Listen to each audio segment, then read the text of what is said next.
Hoy en Especialidades Jurídicas vamos a hablar del derecho eclesiástico, vamos a conocer en profundidad este tema y también vamos a hablar especialmente sobre la reforma de la Ley Orgánica de Libertad Religiosa que el actual gobierno quiere promover. Para ello nos acompaña el doctor Antonio Sánchez Bayón, que es profesor de la Universidad Europea de Madrid. ¿Qué tal, profesor? Cuéntenos, ¿en qué consiste el derecho eclesiástico? ¿Qué es esto que de entrada choca un poquito, ¿no?, el nombre? Muy buenas, gracias por contar conmigo una vez más para este foro tan interesante de debate y efectivamente para un tema tan candente. Entonces, bueno, mire, para dar respuesta a esa pregunta, antes sí que se daban contestaciones sumamente sesudas en los ejercicios de cátedra, ¿no?, a esta disciplina académica. Lo que pasa es que poco a poco se ha ido perdiendo, incluso es una lástima, aunque sea efectivamente esta última moda efímera antes de la desaparición de esta disciplina, casi como el canto del pájaro espino, ¿no?, antes de desaparecer. Bueno, pues está muy bien que efectivamente intentar conocer en qué ha consistido, ¿no?, por lo menos para que el gran público sepa a qué se está renunciando. Puesto que, si le parece bien, para ir dando respuesta, ¿no?, contestación a su pregunta, a mí me gustaría utilizar la técnica que manejo con mis estudiantes, ¿no?, que es un análisis diferencial de los distintos estadios, para poder separar lo que son los fundamentos, ¿no?, de lo que son los discursos. Y entonces sería interesante distinguir entre lo que es la historia aplicada a la realidad pasada y, por tanto, cuándo surge esta rama especial del ordenamiento público. Otra cosa es la historiología, que es el conjunto de teorías y técnicas aplicadas al estudio de la historia, ¿no?, y por tanto sería bueno, una sistematización, por así decirlo, de las diversas escuelas, lo que ha sido dar unas pequeñas nociones de la aparición de este saber jurídico, que es el derecho eclesiástico del Estado.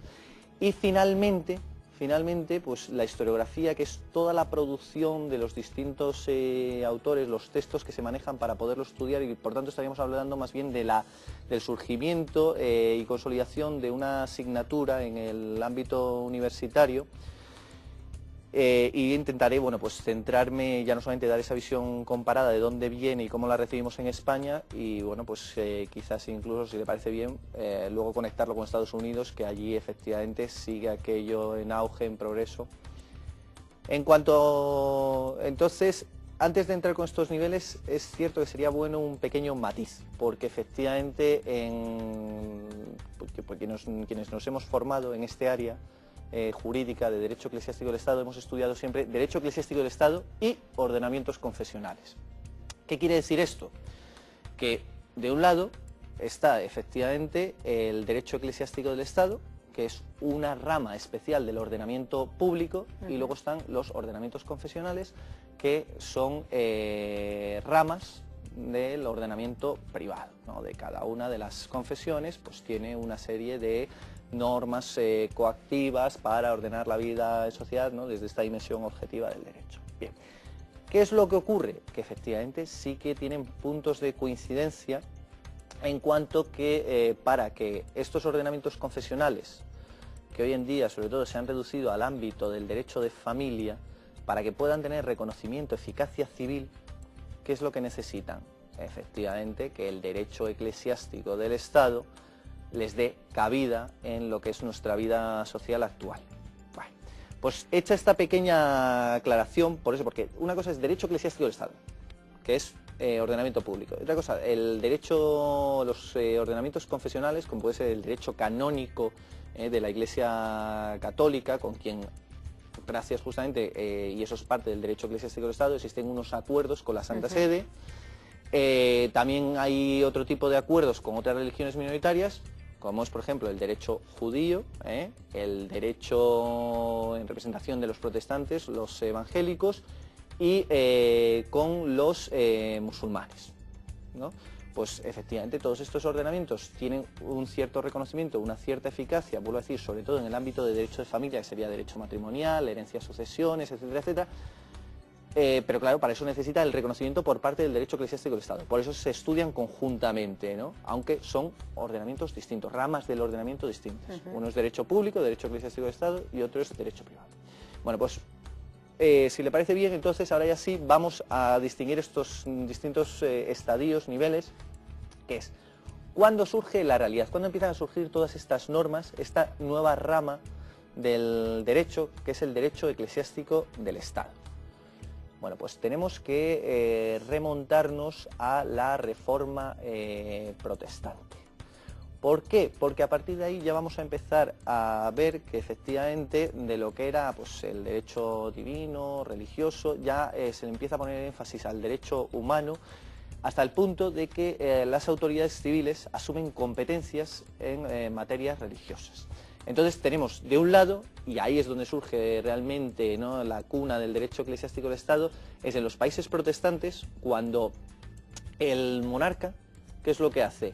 En cierto modo, para marcar esas diferencias con el Papa, ¿no?, y asumir completamente el control de su pueblo. Sí, vamos, exactamente, lo que es ese Estado moderno incipiente, ¿no?, de las monarquías suyas. ¿Qué es lo que ocurre? Y para gestionar una misma identidad, pues se convierte en cabeza visible tanto del poder civil como del poder religioso y empieza a dictar una serie de normas en ese sentido. Frente a este modelo, ¿no?, de Estado protestante con Iglesia de Estado, se mantiene lo que es el modelo católico, que lo que es un modelo de regalismo. Esto es, efectivamente se sigue reconociendo como autoridad religiosa al Papa, pero en lo que es la gestión del día a día de cuestiones que afectan pues, nombramiento de obispos, disposición de tierras, etcétera, bueno, pues ahí ya empieza a asumir también cierta competencia. Es un jurisdiccionalismo, ¿no? Es una especie de derecho administrativo aplicado a asuntos relacionados con la religión, lo religioso. Bueno, pues de esa situación, donde empieza a surgir una serie de normas, ¿no?, sobre la materia, pues decimos que surge el derecho eclesiástico del Estado. ¿Qué es lo que ocurre? Que, entendido esa realidad pasada, pasamos al nivel de ¿qué? De esas teorías y técnicas que permiten estudiar, entender esa evolución de la historia. Empezamos a sistematizarlo, ¿no? Autores posteriores empiezan a construir los grandes modelos para ir comprendiendo. Entonces, en ese sentido, ¿qué es lo que ocurre? Que surge una escuela racionalista, sobre todo en los Países Bajos y en Gran Bretaña. Estamos hablando de finales pues, del 16, del 17, sobre todo, ya digo, más consolidada, no algunos autores, ¿no?, tipo, pues eso, Locke, Spinoza, no, estamos hablando ya de autores ya en esa línea del derecho eclesiástico del Estado, por tanto, sí, efectivamente, incluso hasta finales del 17, etcétera. ¿Qué es lo que ocurre? Que ellos lo que defienden es que la voluntad divina, ¿no?, es reconocida por la razón humana y se plasma en el derecho, ¿no? Eso es el jusracionalismo. ¿Qué es lo que ocurre? Que todos estos planteamientos son recogidos en Europa Central, lo que hoy sería sobre todo Alemania, y ahí surge lo que es la escuela jushistoricista. Estamos ya hablando, eso, pues del siglo XIX. ¿Qué es lo que ocurre en ese sentido? Que ahí donde hablamos de Dios, entonces, ¿cuál es la gran categoría secular que permite legitimar estos planteamientos? Pues donde dice Dios es la voluntad del pueblo, toda su tradición, ¿no?, la vamos estudiando cuál ha sido su evolución y se plasma en el derecho.